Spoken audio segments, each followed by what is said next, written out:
चलिए दोस्तों, शुरुआत करते हैं बढ़िया सी मोटिवेशनल लाइंस के साथ में। चलता रहूँगा पथ पर, चलने में माहिर बन जाऊँगा, या तो मंजिल मिल जाएगी या अच्छा मुसाफिर बन जाऊँगा। तो इसी बढ़िया सी मोटिवेशनल लाइंस के साथ में आज जो है हम अपनी एक यूट्यूब की जर्नी स्टार्ट करने वाले हैं।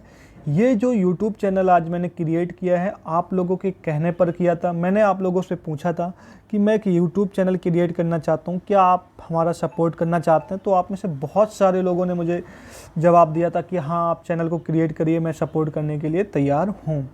तो ये चैनल जो है, इस चैनल का जो नाम है वो है श्री कृष्णा कैंपस। श्री कृष्णा कैंपस। तो इस चैनल पर आपको सभी विषय के अलग अलग टीचर्स के द्वारा आपको क्लासेज मिलेंगी। पहले मैं आपको बता दूं, ये जो चैनल है इस पर आपको किस किस एग्ज़ाम की तैयारी कराई जाएगी। यहाँ पर आपको एसएससी की प्रिपरेशन कराई जाएगी, इसी के साथ में आपको रेलवे की प्रिपरेशन कराई जाएगी। यहाँ पर आपको यूपी पैट की प्रिपरेशन कराई जाएगी, या आप किसी पुलिस फोर्स की तैयारी करना चाहते हैं, जैसे कि यूपी पुलिस हो गया आपका, ठीक है, बिहार पुलिस हो गया आपका, या राजस्थान पुलिस हो गया। इन सभी एग्ज़ाम की तैयारी कराई जाएगी। कोई भी अगर आपका वनडे कॉम्पिटिटिव एग्ज़ाम है तो उन सभी एग्ज़ाम की तैयारी के लिए ये चैनल जो है आपके लिए बहुत ही हेल्पफुल रहेगा। यहाँ पर आपको इस यूट्यूब चैनल पर जो भी क्लासेज मिलेंगी वो बिल्कुल आपको फ्री मिलेंगी। इस चैनल पर आपसे कोई भी पैसा नहीं लिया जाएगा। उससे पहले मैं आपको बताऊं कि एक जो अपना चैनल है स्टैटिक जीके पीडीएफ, उसका जो नाम हो गया है वो हो गया है श्री कृष्णा कैंपस। उस चैनल पर जितनी भी आपको पीडीएफ प्रोवाइड की गई हैं वो सारी की सारी आपको बिल्कुल फ्री में प्रोवाइड की गई हैं। इनका आपसे कोई भी चार्ज नहीं लिया गया है और ना ही लिया जाएगा आपसे। क्या होता है कि कई सारे जो टेलीग्राम चैनल होते हैं वो क्या करते हैं, अपने बहुत सारे स्टूडेंट को कलेक्ट करते हैं, लेकिन वो बाद में उनसे पेड में पीडीएफ प्रोवाइड करने लगते हैं, पैसे लेने लगते हैं। लेकिन हमारे चैनल पे आपको कोई भी पैसा पे करने की ज़रूरत नहीं है।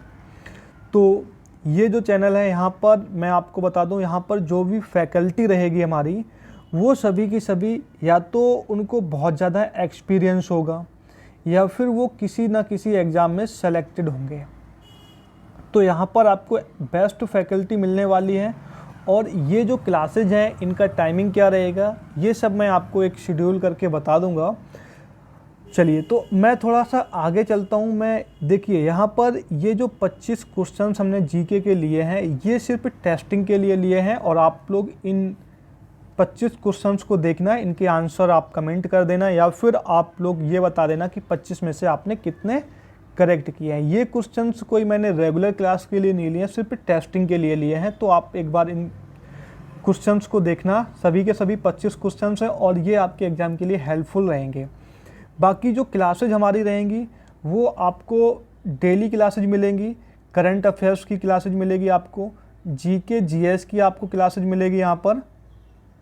इसी के साथ में आपको मैथ की क्लासेस आपको अलग मिलेगी, रीजनिंग की अलग मिलेगी, हिंदी की अलग मिलेगी, और इंग्लिश की क्लासेज ये सारी की सारी आपको अलग से मिलेंगी। तो इनके लिए आपको क्या करना है, रेगुलर हमारे चैनल पे बने रहना है। ये क्लासेज आपके सामने जल्दी अनाउंस कर दी जाएंगी। चलिए, तो हम थोड़ा सा क्वेश्चंस देख लेते हैं। यहाँ पर 25 क्वेश्चंस हैं, इन क्वेश्चंस को देख लेते हैं और आप लोग इन क्वेश्चंस को पूरा देखना। चलिए, क्वेश्चंस जो है हमारा, प्रधानमंत्री सहित मंत्रिमंडल में मंत्रियों की कुल संख्या लोकसभा के सदस्यों की कुल संख्या के कितने % से अधिक नहीं हो सकती है, ये आपको बताना है। ऑप्शन ए है आपका 20%, ऑप्शन बी है आपका 10%, ऑप्शन सी है आपका यहाँ पर 25% और ऑप्शन डी है आपका 15%। तो इसका आंसर है आपकी स्क्रीन पर ही है, ऑप्शन नंबर डी, यानी कि 15%। तो प्रधानमंत्री सहित मंत्रिमंडल में मंत्रियों की कुल संख्या लोकसभा के सदस्यों की कुल संख्या के 15% से अधिक नहीं हो सकती। नेक्स्ट क्वेश्चन है आपकी स्क्रीन पर, किस साल में भारत में विश्वविद्यालय शिक्षा की समस्या का अध्ययन करने और रिपोर्ट देने के लिए सैडलर आयोग को नियुक्त किया गया।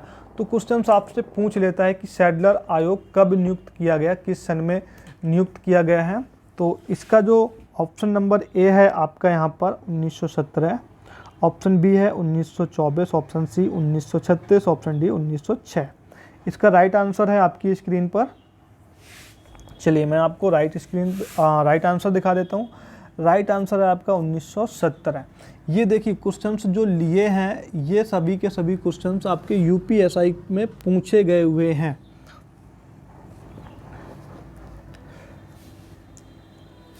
इसके बाद में क्वेश्चन नंबर है आपका 3, विधान परिषद की सदस्यता के संदर्भ में निम्नलिखित में से कौन सा सही है।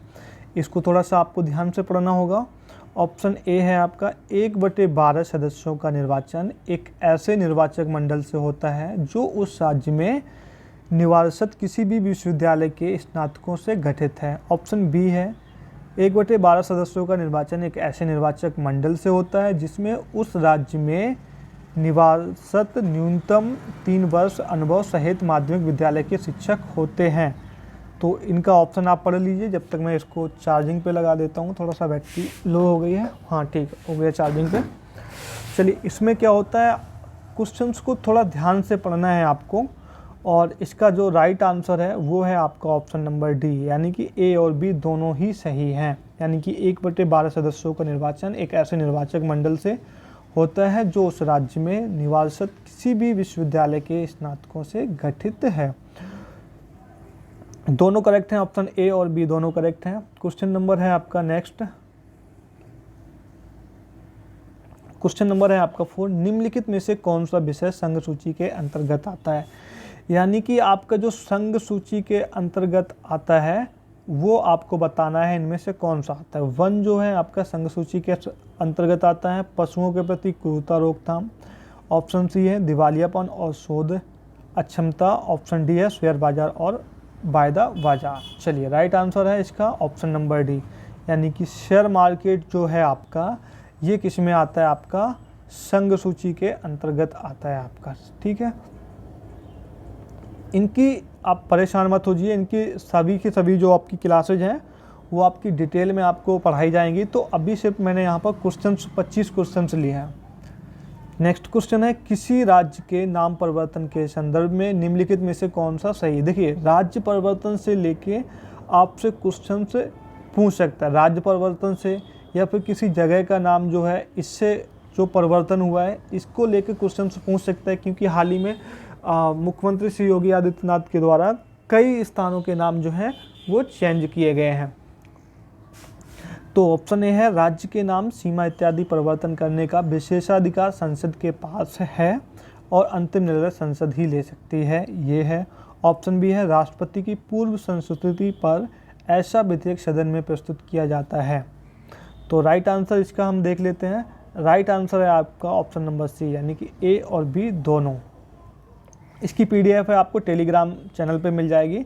आप टेलीग्राम का जो नाम है वो मैं आपको बता देता हूँ। आपको सर्च करना है श्री कृष्णा कैंपस। ठीक है, टेलीग्राम पर आपको सर्च क्या करना है, श्री कृष्णा कैंपस। पहले क्या था, ये था स्टैटिक जीके पीडीएफ है, स्टैटिक जीके पीडीएफ। तो स्टैटिक जीके पीडीएफ से क्या हो गया हमारा Shri Krishna campus. Next question है, स्व समाप्ति ऋण का मतलब क्या होता है। स्व समाप्ति ऋण जो है इसका मतलब क्या होता है। तो चलिए हम इसका राइट आंसर देख लेते हैं। ऑप्शन ए है इसका, कम या मध्यवर्ती अवधि के ऋण का एक प्रकार जो उस संपत्ति के द्वारा उत्पन्न धन से चुकाया जाता है, इसे बोलते हैं स्व समाप्ति ऋण का मतलब कम या मध्यवर्ती यानी कि कम अवधि के ऋण का एक प्रकार जो उस संपत्ति के द्वारा उत्पन्न धन से, मतलब जो आपने ऋण लिया है ना उसी से आपने क्या किया है, उसी से आपने इतना कमा लिया कि उसका जो ऋण है वो सारा का सारा चुकता हो गया, तो उसे हम बोलते हैं स्व समाप्ति ऋण।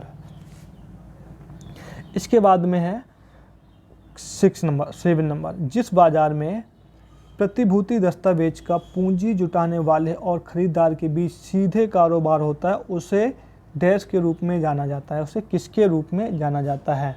तो राइट आंसर है इसका ऑप्शन नंबर डी, प्राथमिक बाजार। प्राथमिक बाजार।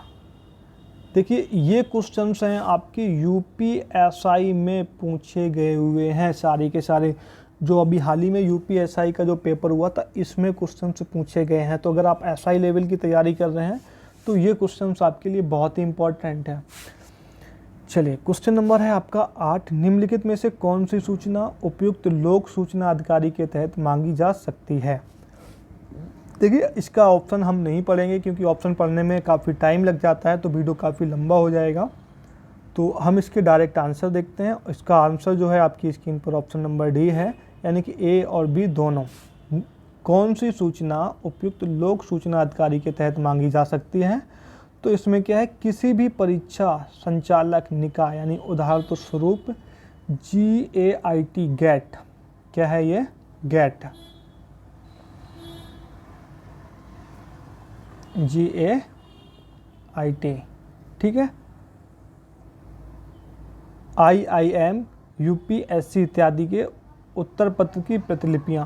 ऑप्शन बी है passport, driving licence, ration card, Aadhaar card, आवेदन की स्थिति आदि।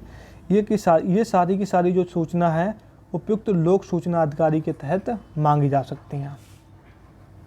क्वेश्चन नंबर 9 है, निम्न में से कौन सा एक व्यक्तिगत सूचना प्रबंधक और ईमेल संचार सॉफ्टवेयर है। तो आपसे सॉफ्टवेयर के बारे में भी क्वेश्चन से पूछ लेते हैं। ये क्वेश्चन आपका कंप्यूटर से पूछ लिया गया है, तो इसके हम राइट आंसर देखते हैं। इसका ऑप्शन नंबर जो बी है, यानी कि माइक्रोसॉफ्ट आउटलुक।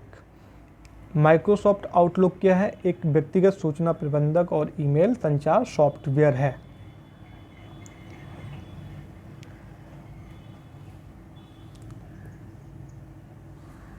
नेक्स्ट क्वेश्चन है क्वेश्चन नंबर 10, डैश को बिशप चक्र और अश्व युक्त सारनाथ का सिंह चतुर्मुख राष्ट्रीय प्रतीक के रूप में भारत सरकार द्वारा अंगीकृत किया गया। तो राइट आंसर है इसका 15 अगस्त 1947 को। क्या हुआ था, कब, 15 अगस्त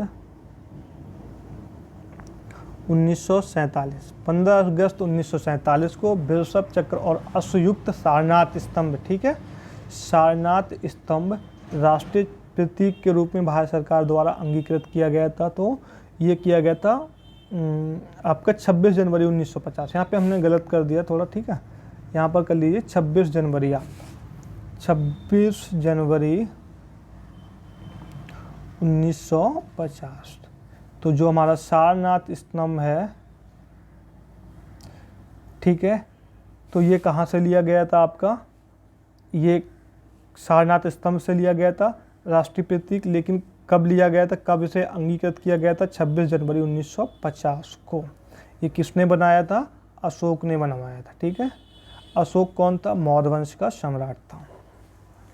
इसके बाद में क्वेश्चन है आपका 12, पश्चिमी घाट किस प्रकार के वर्षण के माध्यम से वर्षा प्राप्त होती है। यानी कि जो पश्चिमी घाट है इसमें जो वर्षा होती है वो किस कारण से होती है, मतलब कैसे होती है, किस माध्यम से होती है। तो ये पूछा है, अग्रभाग, स्तरी भाग, पर्वतीय और संवहनी। तो राइट आंसर जो है इसका, चलिए हम इसका राइट आंसर देख लेते हैं। ऑप्शन नंबर सी है पर्वतीय। तो पश्चिमी घाट पर्वतीय प्रकार के वर्षण के माध्यम से वर्षा प्राप्त करती है। किसकी वजह से, पर्वतीय की वजह से। देखिए आज पहला दिन है तो पेन टैब को यूज करने में थोड़ा सा प्रॉब्लम आ रही है और धीरे धीरे एक्सपीरियंस हो जाएगा, तो आप लोग परेशान मत हो। चलिए नेक्स्ट हम आगे देखते हैं। क्वेश्चन नंबर 13, निम्नलिखित में से कौन सा मामला भारत के नियंत्रक और महालेखा परीक्षक जांच पड़ताल का वजह से विवादों में नहीं आया। तो इसका जो राइट आंसर है वो है आपका सत्यम कंप्यूटर्स मामला। अब इन सभी के बारे में जो डिटेल में पढ़ेंगे हम आगे किसी वीडियो में पढ़ेंगे, और इन सभी पे एक एक टॉपिक्स ज़रूर बनाऊंगा मैं, जिससे आपको डिटेल में समझ में आए। मैं आपको पूरा बताऊंगा कि सत्यम कंप्यूटर्स मामला क्या है। चलिए, तो निम्नलिखित में से कौन सा मामला भारत के नियंत्रक और महालेखा परीक्षक की जांच पड़ताल की वजह से विवाद में नहीं आया। तो सत्यम कंप्यूटर्स मामला। नेक्स्ट है आपकी स्क्रीन पर क्वेश्चन नंबर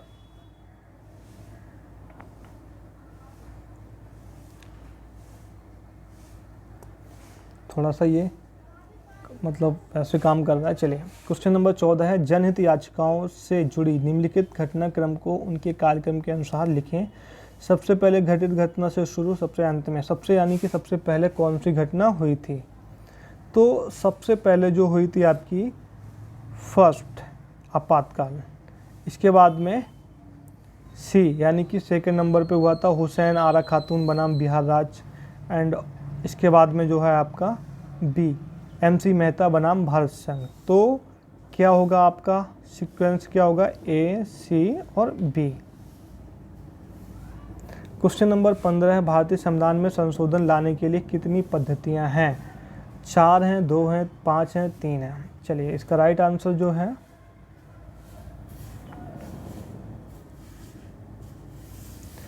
इसका राइट आंसर है आपका ऑप्शन नंबर डी यानी कि 3। भारतीय संविधान में संशोधन लाने के लिए कितनी पद्धतियां हैं? तो वो हैं आपकी 3।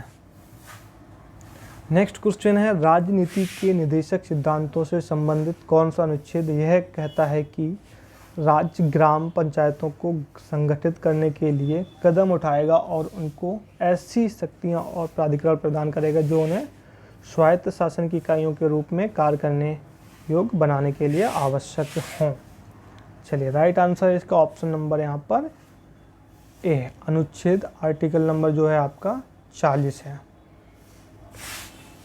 इसके बाद क्वेश्चन नंबर हमारा नेक्स्ट है 17, यमुना नदी के तट पर दीनपना शहर की नींव किसने रखी? बहुत बार एग्जाम में पूछा जा चुका है, तो मोस्ट इम्पॉर्टेंट ये क्वेश्चन है कि दीनपना शहर की जो नींव है किसने रखी और ये किस नदी पर है? तो यहाँ पर क्वेश्चन में दे दिया है कि आपका ये यमुना नदी पर है। किस नदी पर है? यमुना नदी पर। लेकिन किसने इसकी नींव रखी है ये क्वेश्चन आपसे पूछेगा। तो इसकी जो नींव रखी थी वो हुमायूं ने रखी थी। किसने रखी थी? हुमायूं ने। नेक्स्ट क्वेश्चन है, डैश एक तरीका है जिसमें दूसरों की बातचीत सुनने के लिए एक यंत्र किसी फ़ोन लाइन के साथ अनधिकृत रूप से जुड़ा हुआ होता है। तो ये क्या होता है? वायर टैपिंग होता है, रूट किट होता है, स्पाई या डिजिटल इंटरप्ट होता है। चलिए तो इसका आंसर है आपका option number A, wire tapping. ठीक है, वायर टैपिंग। आप लोग क्लास को पूरा देखिए और 25 के 25 क्वेश्चन से देखना। इसके बाद में जब आपकी रेगुलर क्लासेज हो जाएंगी, थोड़ी सी प्रैक्टिस हो जाएगी, तो फिर आपको ये अच्छे तरीके से मैं आप लोगों को यहाँ पर पढ़ाने वाला हूँ। नेक्स्ट है आपका 19, निम्न में से कौन सा भारतीय कृषि के क्षेत्र में विशेष रूप से हरित क्रांति के बाद एक महत्वपूर्ण इनपुट बन गया? तो राइट आंसर जो है इसका है ऑप्शन नंबर सी, उर्वरक। ठीक है, उर्वरक भारतीय कृषि के क्षेत्र में विशेष रूप से हरित क्रांति के बाद एक महत्वपूर्ण इनपुट बन गया है, उर्वरक। इसके बाद क्वेश्चन नंबर है आपका 20, संक्रमण एस्कारियासिस, इसको थोड़ा ध्यान से पढ़ना है। एस्कारियासिस निम्नलिखित में से किसके कारण होता है? तो एस्कारियासिस जो होता है आपका ये परजीवी गोलकृमि के कारण होता है। ये क्वेश्चंस हैं आपके UPSI में पूछे गए सारे के सारे क्वेश्चंस हैं। इसके बाद क्वेश्चन नंबर 21 है, निम्नलिखित में से कौन सी परिभाषा आयकर से संबंधित नहीं है? तो राइट आंसर है आपका ऑप्शन नंबर सी, मोडवेट। बाकी छूट, सरल फॉर्म, निर्धारण वर्ष, ये सारे के सारे आपके आयकर से संबंधित हैं, लेकिन जो आपका मोडवेट है ये आपका इससे संबंधित नहीं है। क्वेश्चन नंबर है आपका 22, संविधान सभा से जुड़ी निम्नलिखित घटनाओं को उनके कार्यक्रम के अनुसार लिखें। सबसे पहली घटना, तो सबसे पहली जो इसका राइट आंसर है ABCD, सारी की सारी जो है आपकी क्रम में लिखी हैं, पहला, दूसरा, तीसरा और नहीं चौथा।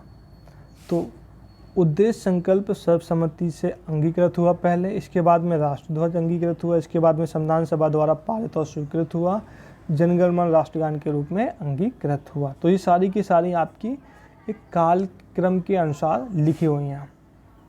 नेक्स्ट है, मानव आबादी में बीमारियों और इसके स्तरों के समांकिकी अध्ययन को हम क्या कहते हैं? तो इसका जो राइट आंसर है वो है आपका ए, महामारी विज्ञान। यानी मानव आबादी में जो बीमारी वगैरह फैलती है ना, जैसे कि अभी हमारा कोरोना आ गया था, ठीक है। तो इन सभी के हम अध्ययन को क्या कहते हैं, महामारी विज्ञान कहते हैं, पैंडेमिक्स, ठीक है। इसके बाद में जो है संघीय संसद राज्य के विषयों पर भी कानून बना सकता है, बशर्ते यह प्रस्ताव कम से कम डैश के द्वारा समर्थित हो। तो उपस्थित और मत देने वाले सदस्यों में 2/3 के, ठीक है, 2/3 के। इसके बाद क्वेश्चन नंबर है आपका 25 डैश का अर्थ एक ऐसा अपराध है जिसके लिए पुलिस बिना वारंट के गिरफ्तार कर सकती है। तो ये मैं खुद कर सकता हूँ संज्ञेय अपराध में, ठीक है, ओके। ये हमारे द्वारा क्वेश्चन बनाया गया, हमारे लिए ही है। चलिए, तो अभी क्या करते हैं, ये 25 क्वेश्चंस तो हमने कर लिए हैं। अब जब भी नेक्स्ट क्लास में हम आप लोगों के सामने आएंगे, एक डिटेल वीडियो के साथ में आएंगे, थोड़ा सेटअप को करने में टाइम लगेगा, ओके। और जो भी क्लासेज होंगी वो सारी की सारी अनाउंसमेंट कर दी जाएंगी, कौन सी क्लासेस कौन से टीचर्स लेंगे ये भी आप लोगों के सामने लेके आएंगे। बस आप लोगों को क्या करना है कि हमारा सपोर्ट करना है। जिसने भी बोला था कि हम सपोर्ट करेंगे वो प्लीज़ सपोर्ट करो, चैनल को सब्सक्राइब करो और वीडियो को लाइक भी कर दो। हाँ, दोस्तों के साथ में शेयर ज़रूर करो ताकि ज़्यादा से ज़्यादा लोगों के पास में पहुँचे, क्योंकि ये जो चैनल मैंने बनाया है आप लोगों के सहारे ही बनाया है। आप लोगों से मैंने पहले ही पूछा था, तो मुझे काफ़ी लोगों ने बोला था कि सर बनाइए, पर्सनल मैसेज भी किए थे, टेलीग्राम पर भी मैसेज किए थे कि हाँ सर बनाइए, मैं सपोर्ट करने के लिए तैयार हूँ। तो आज मैंने ये पहला वीडियो बनाया है। हालांकि मुझे पता है कि इतना अच्छा ये वीडियो नहीं बना है, लेकिन आप लोगों ने देखा है यहाँ तक, तो बहुत बहुत धन्यवाद। और आप लोग सपोर्ट करिए और आप लोग अपनी राय ज़रूर कमेंट बॉक्स में कमेंट करिए। आपको कौन सी टॉपिक की क्लासेस चाहिए, यानी कि किस वे में चाहिए, जो भी आपकी राय हो वो आप कमेंट बॉक्स में कमेंट ज़रूर करिए। चलिए, आप लोगों को बहुत बहुत धन्यवाद। अब मिलते हैं आपसे नेक्स्ट वीडियो में।